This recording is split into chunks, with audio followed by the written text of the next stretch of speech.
અમરેલીમાં વન્ય પ્રાણીઓના આંટાફેરા સિંહ અને દીપડાના વિડીયો વાયરલ થયા। ભાવનગર સોમનાથ નેશનલ હાઈવે ઉપર રોડ ક્રોસ કરતા બે સિંહ સીસીટીવીમાં કેદ થયા। રાજુલાના કોવાયા ગામની દિવાલ ઉપર દીપડાના બે બચ્ચા કેમેરામાં કેદ થયા। અલગ અલગ વિડીયો સોશિયલ મીડિયામાં વાયરલ થઈ રહ્યા છે। ભાવનગર સોમનાથ હાઈવેના આ દ્રશ્યો છે। રાજુલાના કોવાયા ગામે દીપડાના બે બચ્ચા જોવા મળ્યા હતા। બે અલગ અલગ તસવીરોમાં આપ જોઈ શકો છો। અમરેલીના અનેક વિસ્તારો એવા છે કે જ્યાં વન્ય પ્રાણીઓના આંટાફેરા જોવા મળતા હોય છે।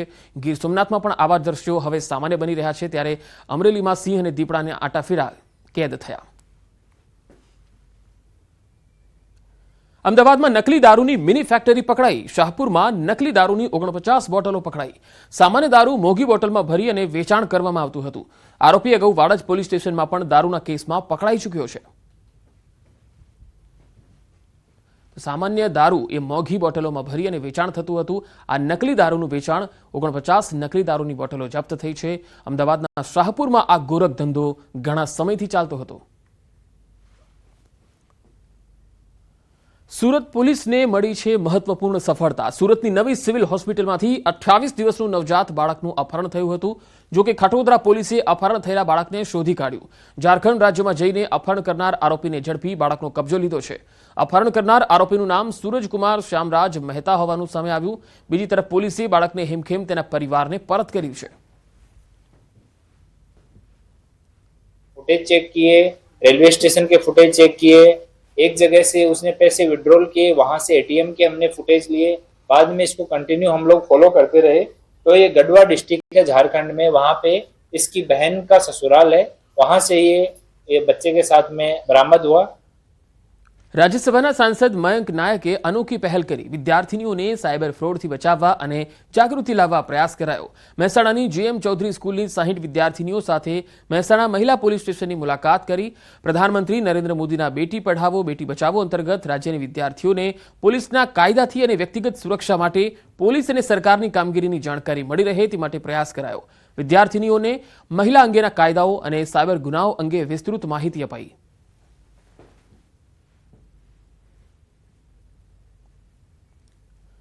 નાના બાળકોના માતા પિતા માટે લાલબત્તી સમાન કિસ્સો। વડોદરાના એસએસજી હોસ્પિટલમાં છેલ્લા 2 દિવસમાં 2 જટિલ સર્જરી કરી। હોસ્પિટલના એએનટી વિભાગના તબીબોની ટીમે 2 બાળકોના જીવ બચાવ્યા। ભરૂચની બાળકીને મોઢામાંથી લોહી નીકળવાની ફરિયાદ સાથે દાખલ કરાઈ હતી, જેમાં એક્સરે કરાવતા બાળકીની અન્નનળીમાં ખુલ્લી સેફટી પિન દેખાઈ આવી, જેની જટિલ સર્જરી કરાવાઈ। તો બીજા કિસ્સામાં 1 વર્ષનું બાળક શિંગોડાની છાલ ગળી ગયું હતું, જે બાળકની અન્નનળીમાં ફસાયું હતું, તેની પણ સર્જરી કરવામાં આવી। હાલ બંને બાળકો સ્વસ્થ છે। આમ 2 બાળકોના સફળતાપૂર્વક હોસ્પિટલ દ્વારા સર્જરી पूरी કરી લેવામાં આવી। तो हमने बड़ौदा फिर इधर आ गए, तो बच्चे ने खा लिया था, पता नहीं क्या सिंगोड़े का छिलका खा गया था। तो हम 3 अस्पताल में घूमे और बड़ौदा आके फिर हमारे बच्चे की परेशानी दूर हुई। हम सर्दी खांसी की वजह से दवाई करवा रहे थे, पर हमको पता ये नहीं था कि हमारे बेटे के गले में ये है। तो यहाँ आके फिर हमारा बच्चा ठीक हो गया और आज सुरक्षित है, हम लेके बैठे हैं। પછી ત્યાંથી બરોડા મોકલ્યા એસએચજીમાં। પછી એક્સરે કરાયો। એક્સરે કરાવીને ખબર પડી કે પિન છે, એટલે ગળામાં પિન છે, કે ત્યાં ઓપરેશન કર્યું। ત્યાં ઓપરેશન કરીને પિન બહાર કાઢી। હવે બાળક કેવું છે? હવે બાળક નોર્મલ છે।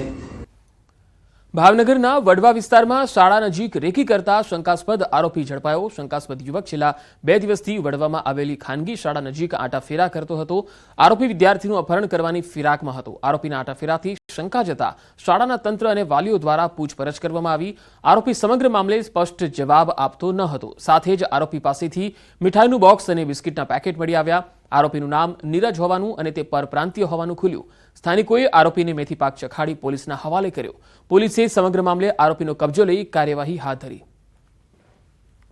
2 महीने से बाहर हूँ। आपके साथ में कितने लोग हैं?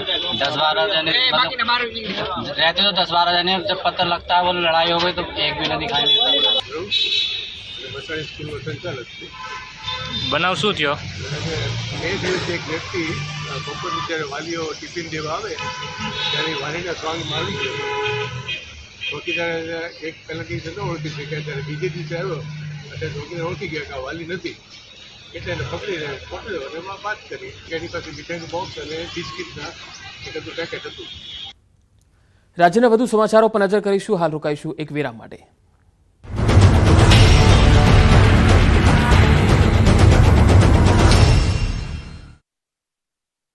મોથોટ ફાઇનાન્સ પ્રસ્તુત કરે છે ગોલ્ડ લોન મેળો.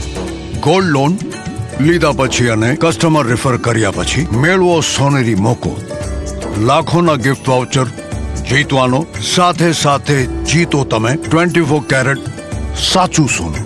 ગોલ્ડ લોન લેવા માટે આજે જ મોથોટ ફાઇનાન્સની બ્રાન્ચમાં જાઓ અથવા કોલ કરો 1-800-313-1212. लेकिन आज आप देखो करोड़ों जो लोग अभी नहाने के लिए जाते हैं, वेस्ट ऑफ टाइम. मेरे हिसाब से वहां पे है नहीं कुछ, वहां कुछ नहीं है, कहाँ भगवान नहीं है. કરોડો લોકોની આસ્થાના પ્રતીક સમાન મહાકુંભને લઈને સુરતના ઉદ્યોગકાર વસંત ગજેરાનું વિવાદિત નિવેદન સામે આવ્યું. તેમણે કહ્યું કે મહાકુંભમાં ડૂબકી લગાવવા જતા લોકો સમય વેડફી રહ્યા છે. ત્યાં કશું જ નથી, ત્યાં ભગવાન પણ નથી. આ વિડીયો સોશિયલ મીડિયામાં વાયરલ થતા વિવાદ છંછેડાયો છે. ઉલ્લેખનીય છે કે પ્રયાગરાજમાં આયોજિત મહાકુંભમાં લાખો શ્રદ્ધાળુઓ દરરોજ આસ્થાની ડૂબકી લગાવી રહ્યા છે અને અત્યાર સુધીમાં કરોડો શ્રદ્ધાળુઓએ સ્નાન પણ કર્યું છે. ત્યારે ઉદ્યોગકાર વસંત ગજરાએ ટિપ્પણી કરતા ફરી એકવાર આસ્થા અને આધ્યાત્મિકતા સાથે જોડાયેલા લોકોની લાગણી દુભાઈ છે. વસંત ગજરાનો આ વિડીયો વાયરલ થયો છે. लेकिन आज आप देखो करोड़ों जो लोग अभी नहाने के लिए जाते हैं, वेस्ट ऑफ टाइम. मेरे हिसाब से वहां पे है नहीं कुछ, वहां कुछ नहीं है, कहाँ भगवान नहीं है. अच्छा स्किल दो, इसे अच्छा बच्चों को एस्टेब्लिश करा दो, यही मेरा ऑटोमेटिकली समाज बढ़ जाएगा. ડાયમંડ નગરી સુરતની એક ખાનગી શાળામાં એસીમાં ધડાકા સાથે આગ લાગી હોવાની ઘટના બની છે. મળતી જાણકારી પ્રમાણે અશ્વિની કુમાર રોડ પર આવેલી સરસ્વતી વિદ્યાલયમાં વહેલી સવારે આગ લાગવાની ઘટના બની હતી, જેના લીધે સ્કૂલમાં અફરાતફરી મચી ગઈ હતી. આગ લાગી હોવાના અહેવાલ મળતા જ વાલીઓને યુદ્ધના ધોરણે સ્કૂલે દોડી આવ્યા હતા. ઉલ્લેખનીય છે કે આ ઘટના વખતે સ્કૂલમાં લગભગ 800 જેટલા વિદ્યાર્થીઓ હાજર હતા. જો કે આગ લાગ્યાનો કોલ મળતા જ ફાયર બ્રિગેડની ટીમ પણ ઘટનાસ્થળે દોડી આવી હતી અને ગણતરીની મિનિટોમાં આગ પર કાબુ મેળવ્યો હતો. બીજી તરફ શાળામાં વિદ્યાર્થીઓને રજા આપી દેવામાં આવી હતી. આગ લાગવાને પગલે આસપાસના વિસ્તારમાં પણ ભયનો માહોલ જોવા મળ્યો હતો. જો કે સદનસીબે આ ઘટનામાં કોઈ પણ જાનહાનિ ન થતા વહીવટીતંત્ર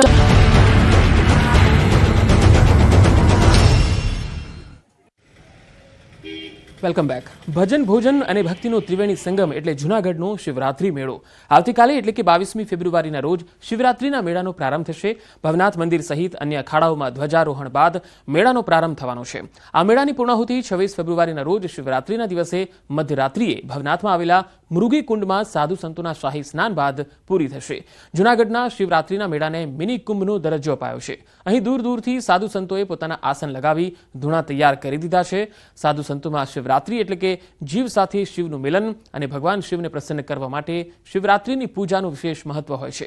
5 દિવસ સુધી અહીં સાધુ સંતો સાથે લાખોની સંખ્યામાં શિવ ભક્તો ઉમટશે. વહીવટીતંત્ર દ્વારા પ્લાસ્ટિક મુક્ત મેળો બને તે માટે ચેકપોસ્ટ ઊભી કરવામાં આવી છે અને સાથે પાણી તેમજ આરોગ્યની ખાસ કાળજી રાખવામાં આવી છે. આવતીકાલથી પોલીસ વિભાગ દ્વારા ચુસ્ત બંદોબસ્ત ગોઠવી દેવામાં આવશે. સાથે